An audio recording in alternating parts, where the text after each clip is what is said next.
What's up, guys? Welcome back. Another great episode of Beerfield Fantasy Shots.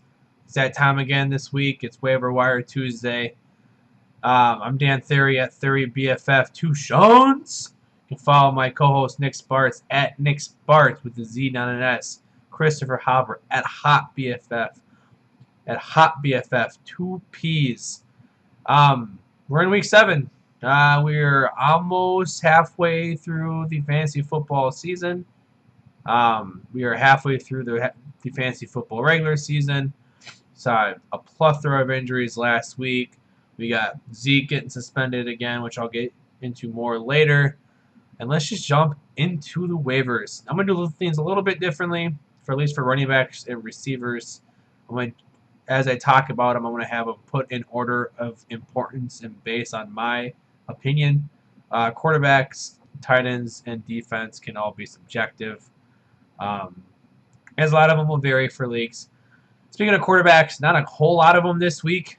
A decent amount of buys, just not the best in terms of actual matchups and things like that. I'm going to pull up the bye weeks for the weeks here. But I got 2 written down. This is Jared Goff at Arizona. Arizona just made fucking Fitzpatrick look like Fitzmagic out there, even after getting up to a 21-point lead.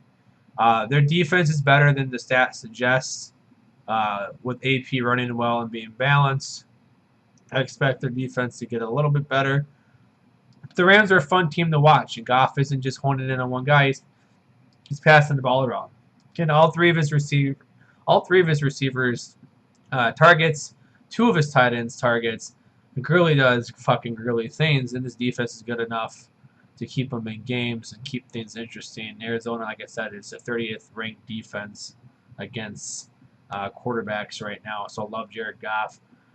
Deep matchup this week, or a deeper play this week, is Tyrod Taylor versus Tampa Bay. Tampa Bay is banging this shit up right now. Carson Palmer just went off on them. Case Keenum went off on them a couple weeks ago. Brady didn't look great, but he had a decent game. Tyrod gives you that floor. He doesn't have the pieces around him. Doesn't have Charles Clay. But if there's a game where he can kind of get right, kind of give you a decent floor, it's a deep play or a 2 QB league here. So not the best. Just 2 buys this week before jumping the running backs. It's just Detroit, Houston. So teams that are losing Watson and Stafford, 2 players both majority people will own. Goff and Taylor aren't terrible replacements. Hopefully you've already picked out your replacements prior. Moving on to running backs, we got because of the Zeke news, and it looks like his suspension will hold. There is a whole nother week as they're on bye week this week. If he does miss time, we've talked about it a bunch. He won't be back until after week 12, week 13, the start of right before the start of most fantasy playoffs. Some fantasy playoffs start in week 13, depending on format. That means McFadden owned at 49.8% and Alfred Morris at 43.9% are must own. Hopefully, you got him last week when the news broke out that his suspension was back and effective immediately. Hopefully, you went out and got at least one of these 2. McFadden is a hotter name. Is the name that every expert expects to start right away. I'm still on the Morris hype train.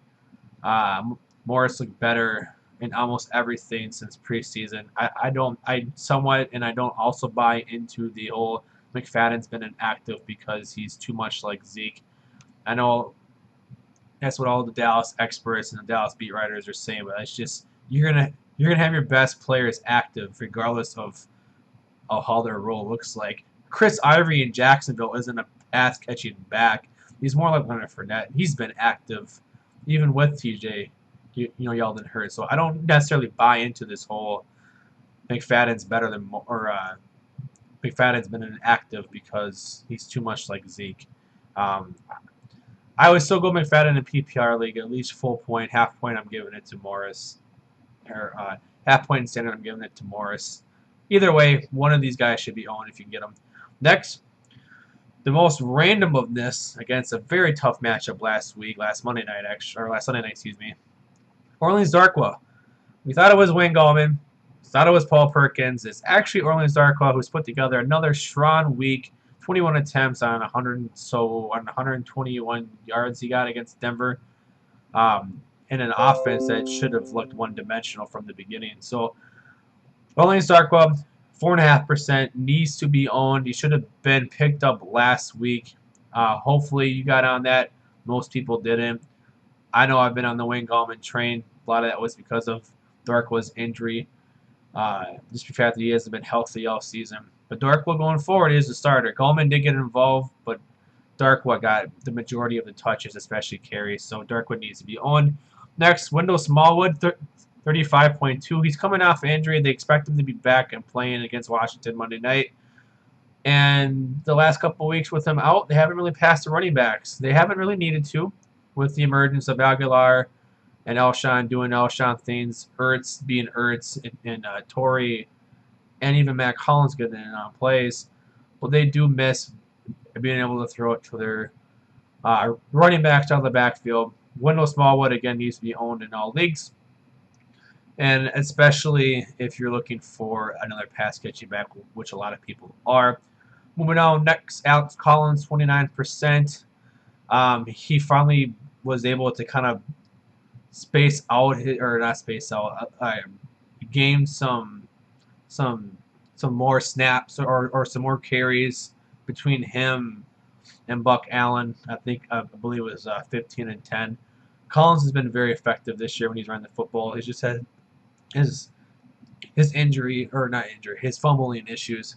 And with Joe Flacco being completely out of sync and completely garbage, and the Baltimore's offense needing somewhat of a new identity here, Collins and Buck Allen should get more work going forward. Collins should be owned in more than 29% of leagues. No, he's not the sexy name, and I know PPR leagues, he's not the sexy name, but if you're in need of a running back and have a guy who's got a lot of upside, Collins fits that bill. Next is Matt Breida, 26.1. If you're a Hyde owner, pick him up. No question. If you own Hyde, you need to get Breida. You need to protect your Hyde share. With all this trade rumors last week or so of Hyde being traded, of Hyde being on the trade market and them trying to move him, this opens up the field for Breida to take this spot over.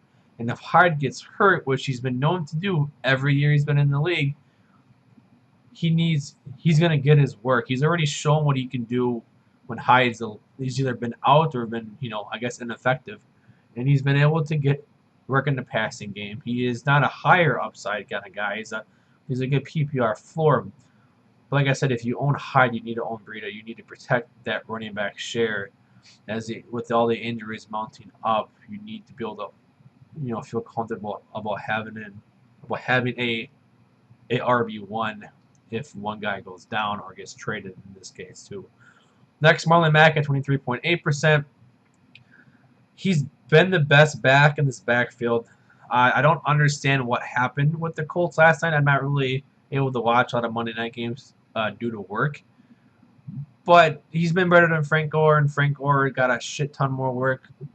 And then they asked Chuck Pagano about why Marlon Mack only got 2 carries, and I think his response was something like, "Yeah, we should probably get him more carries." Yeah, no fucking shit, you should. He had a 21-yard run to start the game, or sometime in the first, and it was fucking beautiful. And then you completely stop using him is unacceptable, especially if you're trying to somewhat win. And the fact that this division is still kind of up for grabs. I know Houston and Jacksonville have looked very good, but Jacksonville's beatable. This offense is far too one-dimensional. Their defense is fantastic, but you can run on them. And Houston looks to be legit, but they keep losing fucking injuries on defense. It's only a matter of time until Watson somewhat regresses as well. And Luck's got a couple weeks and it sounds like he's back then. So Mack needs to be owned more in 23.8%. He could be a great end of season, a couple weeks more down the line, guy who just takes over. This reeks of David Johnson his rookie season, where he just looked explosive and he kept getting fucked because of this whole rookie thing. I know this isn't the same situation, but Pagano needs to get out of his own way and let Mack just eat into Gore carries. And with Robert Turbin getting hurt last night, looking like he might miss the season, this should factor in Mack getting even more work, especially in the passing game. then they need to protect Frank Gore if they, if they think they're going to make a run. So if you need a running back, or if you can afford even to hold on to a running back for a deeper run, if you feel like you're going to have a deep run into the playoffs, Mac's the guy you should go out and get. Next, got two more running backs left. Chris Ivory at 5.4%. If you're a Fournette owner, you need to pick up Ivory. He doesn't hold a lot of value outside of that. He sees a lot of work in the passing game. Fournette himself seems to have been. He'll run a shit ton. They'll run him a shit ton. They'll throw Ivory in and throw. With Yeldon not active and not playing yet, and Corey Grant not much of a factor, Ivory does have some value, more or less for Fournette owners looking to protect Fournette. Next is Charles Sims at 9.4%. This is mainly the duo. He gets all the pass catching work. I do expect Doug Martin to keep getting that work, to start at least starting to get more of the carries, but that isn't Sims' job. With as bad as Tampa Bay's defense is right now with all their injuries, they may be more in line to throw. Sims is a deeper league stash. If you need a pass catching back who's got some decent floor, I believe he's seen over 4 or 5 targets at least in the last 3 or 4 games. Even with Doug Martin back, he does have value. Moving on to receivers. Again, just like running backs, how I announce them will be in order of importance, at least in my opinion. Nelson Aguilar of the Eagles, 36.2%. He's starting to come alive, guys. We can finally buy into this hype. He has seen to take over Torrey Smith's number 2 role as a receiver. Wentz loves to throw out of the slot, which is where Aguilar seems to line up. He gets targets. The confidence is there.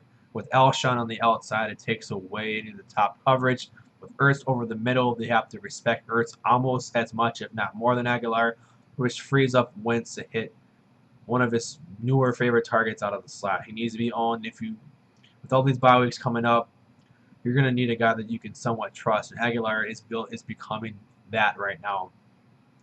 Next, John Brown at 47.3. He's healthy. He scored twice in the last 2 games. He scored 1 in each. Even with the emergence of AP and a more balanced Arizona Cardinals offense, AP had a great matchup, and he killed it. This isn't going to be the case as much going forward. Palmer did need to throw the football a bunch, and Brown was still able to get his own. Brown can stay healthy. Brown can be effective. It's as simple as that. He's not a higher upside play as he's used to be, but he seems to at least give you the upside of a touchdown and could be factored in more as he gets more acclimated to this offense as he gets healthier. Next, Adam Humphries, Hopper's favorite, 2.2%. 6 receptions in the 3 of his last 4 weeks. It's either been 6 or it's been 3. It's a high-throwing offense. Winston trusts him. Even in an offense with a plethora of receiving targets, Evans, Jackson, both Brait and Howard, Godwin starting to find his emergence. Humphries is the PPR guy. Not a lot of upside, decent amount of floor. Bye weeks are coming up. It's a deeper stash, something that you can hold on to in those 14 plus leagues and feel comfortable if you need a receiver. Adams Humphrey is not a guy. It's not a bad person to go out and grab. Next, Benny Fowler III, 1.7%. With Emmanuel Sanders looking to be out for at least a week or 2, Fowler jumps into that number 2 spot. It's going to be a lot of Demaryius Thomas. But if Simeon's healthy, he likes to target Fowler. We've seen it a couple times this year. He started out with he had like 2 or 3 touchdowns in the first couple games. Fowler he's just seen uptick in targets. Not a lot of teams are on bye this week, but if you lost, Golden Tate maybe on bye, but he's hurt. Hopkins on bye.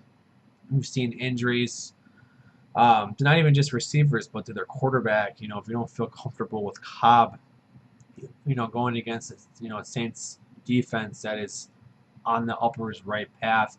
If you own a couple of Rams receivers and that shit you can't trust, the fucking Redskins, you can't give you one receiver to trust there. Fowler is not a terrible throw him out there and play. He's playing against the Chargers, who have given up the 24th most points. They have given up they're 24th, against wide receivers this year.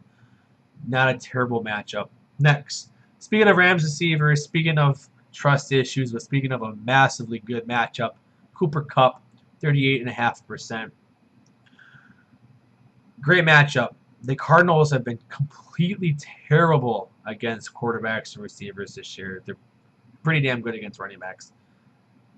Haven't really been seeing that on the flip side. I like Cooper Kupp. He's somewhat emerging. He's not the safe option of Robert Woods, but he's almost a better option than Sammy Watkins. He's only 38.5% of leagues right now. And when Goff has a good matchup, Goff tends to have good weeks, and Kupp tends to be a part of that, or at least has a chance to be a part of that. Just answer what I said about Benny Fowler in terms of who's been hurt and who hasn't been great, and you can throw that. You can make a case for that. Next is two receivers on bye week this week, and T.J. Jones and Kenny Golladay. Golden Tate's hurt. It's unknown if he's going to be back in time to play next week. If that's the case, Marvin Jones is the clear-cut number one, but this moves T.J. Jones and Kenny Golladay into this conversation. The Lions defensively have gotten a little bit worse. They're banged up. The running game hasn't gotten going in the way that they want it. They're starting to kind of go back into what we've seen from them in the past, and that's a lot of throwing, not a lot of running because it's not been effective. T.J. Jones has been effective with Kenny Golladay hurt, but throw and take, Golladay should be back next week for sure. I like Golladay more, owning 18.3%, but T.J. Jones is owning less than 1% of leagues. Either way, you could be, getting something here. Go out and get Kenny Golladay.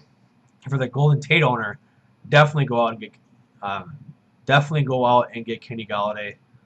He got dropped a shit ton after he got hurt, after he's been somewhat ineffective since week 1 when he blew up. You need to go out and get at least Kenny Golladay, especially if you have Tate, like I said. Excuse me. Moving on to tight ends. These are not in order of importance, but all 4 of these tight ends need to be owned in more than 50% of leagues. All 4 of these tight ends have nearly every week appeal. Not as much so with one of them, but these first 3 definitely do. Ed Dixon, 47.2%. He's getting targeted, and you want tight ends that get targeted. Not the world's greatest matchup, I believe, against Chicago. They're middle of the pack, but Dixon's getting targeted. We don't know the severity of Cam Newton's shoulder injury as much yet. He didn't look great after he got hurt, but he's a third option on this team. They're going to have to throw with their running game fucking being terrible. Dixon has been getting targeted. That's what you want from your tight ends for this year. Next, Jack Doyle, 34.9% of leagues. He's getting it done with Brissett becoming more comfortable in this offense, and the unknown when Luck comes back. Even when Luck comes back, he loves his tight ends, and that's why Doyle is such a high upside pickup for this year. And with his injuries and just with the whole ineffectiveness of the Colts offense, he got dropped, and rightfully so. We need tight ends. Jack Doyle is your guy. He had his season high of almost everything on last night's game against the Titans. And they get Jacksonville this year, where if you're going to throw on Jacksonville, you can beat them with the tight ends if you need to. Next, George Kittle, 9.2%. It's been rising and rising and rising. They make a quarterback change. You're like, shit, what about George Kittle now? You played with C.J. Beathard in Iowa. They already have that trust and already have that rapport. Kittle is the #1 tight end there. Shanahan likes to use his tight ends, especially this year with really no receivers outside of guard zone. And Kittle gets targeted. Just like with Dixon, you want a guy that gets targeted a shit ton. Kittle's been that guy. He's been getting, I think, at least 5 or 6 almost every game since week 1 or 2. So go out and get Kittle. We need tight ends like a lot of us do. Kittle's that guy. Next, Austin Hooper, 37.8%. They get New England this week. Hooper finally got to see a lot of that upside that we liked from him this year in their game against Miami last week. I like him. I don't necessarily trust him as much, but with tight ends being just a crapshoot, Not a bad play. Not a bad pickup if you're, like Kobe Fleener owner, or if you're still reeling from the loss of Charles Clay, I guess. Or if you don't not quite necessarily trust maybe the three guys I just mentioned before. Hooper's got a good matchup. Not a bad pickup for a tight end streaming this week. Last thing, I'll make this quick because I've gone a little bit longer than I expected. Three defenses that I like this week for streaming. Philadelphia against Washington. Saints against Green Bay without Aaron Rodgers, and they've been very, very, very good so far. And Jets as a deep play against Miami. That's all I got today, guys. I will be back on later tonight to do the news segments after we're done recording. I will also be back on tomorrow doing starting sits. Me and Nick are switching Wednesday and Thursday because I'm going out of town to visit my family for the weekend. It looks like we're probably going to move Sunday's episode to Monday, but we'll talk more about that in tonight's episode, probably again on Thursday as well. The ones that come out on Wednesday and Friday. Otherwise, you'll get Nick on Thursday, like I said, doing that segments. We'll see what he has. So Friday will be Hopper's DFS. Like I said, I'll be back on tomorrow. I'll be back on again tonight as well. So I'll see you guys soon. Peace.